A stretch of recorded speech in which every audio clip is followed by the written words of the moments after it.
Breakfast and brilliant ideas, coffee and conversation, we're serving up that and much more at IBJ Media's events.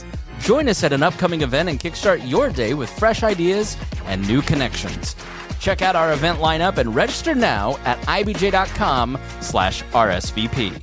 This is Inside Indiana Business Radio for the afternoon of Wednesday, October 29th, 2025. I'm Alex Brown.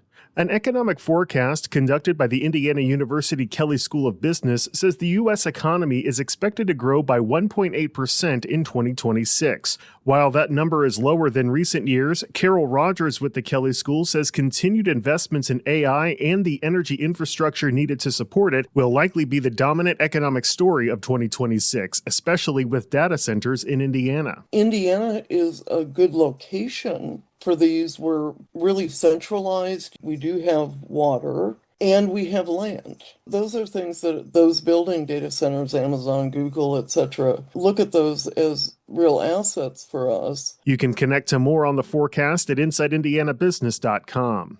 A St. Joseph County Council committee voted Tuesday to send a rezoning request for a proposed $12 billion data center in New Carlisle to the full council with an unfavorable recommendation. The proposal, which also received an unfavorable recommendation from the county's Area Plan Commission, will now be considered by the full council on November 11th. The unnamed developer behind the data center is looking to rezone more than 1,000 acres of farmland from agricultural to industrial for the project.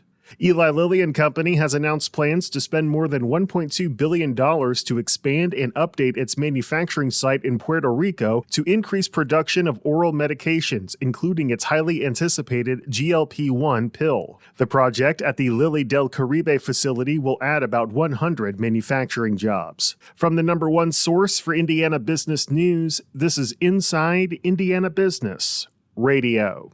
Thanks for listening to this IBJ Media podcast. You're probably going to remember this ad. Do you know why? Podcast advertising works. 85% of listeners recalled hearing an ad during a podcast, and 70% of podcast listeners have acted after hearing an ad. So whether you're looking to be heard across the entire IBJ Media podcast network, sponsor one of our shows, or just start with a 30-second ad, IBJ Media can help. Contact advertise at ibj.com to learn more.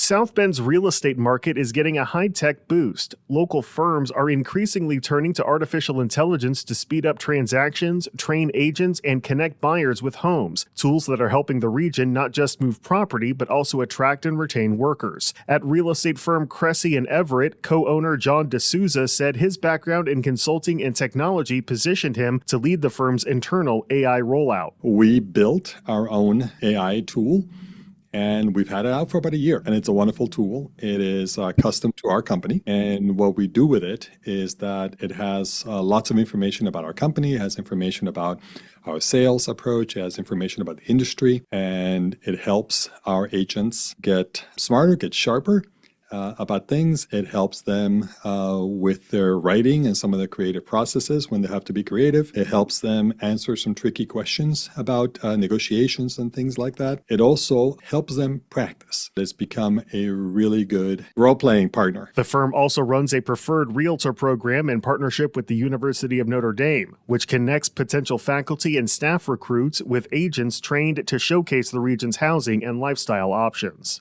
Indianapolis-based Lilly Endowment has awarded a $2.5 million grant to fuel a transformation project at the New Harmony State Historic Site in Posey County. The Indiana State Museum and Historic Sites said the funding will support an enhanced interpretive experience at Community House No. 2 on the site, designed to incorporate interactive technology to tell unique stories about the town's past. Renovations at the house will also support dedicated spaces for public events and programs, private archives, and administration. Additionally, the endowment has awarded a separate $2.5 million grant to the University of Southern Indiana's historic New Harmony program.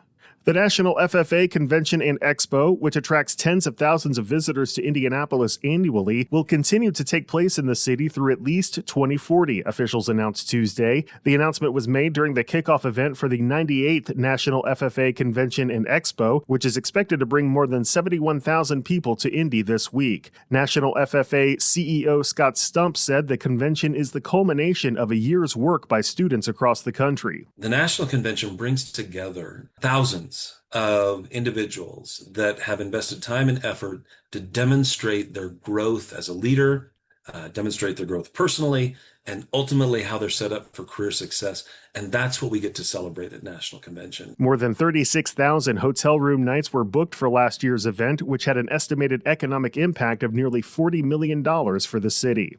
IU Athletic Director Scott Dolson is this week's guest on the Business and Beyond podcast with Gary Dick, presented by PNC, a weekly conversation with high-profile Hoosiers in business, sports and entertainment, and beyond. Available now on the IBJ Media app or your favorite podcast provider. I'm Alex Brown for Inside Indiana Business Radio on Demand.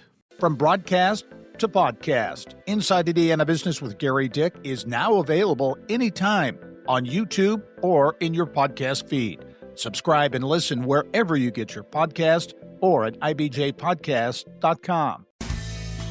Do you want to know what really drives change in Indiana? You won't find it in sound bites, you'll find it in stories. Stories from CEOs, lawyers, coaches, entrepreneurs, and community advocates. That's the IBJ Media Podcast Network. Insightful, local, impactful. Find all of our shows by searching IBJ Media in your podcast app or visit ibjpodcast.com.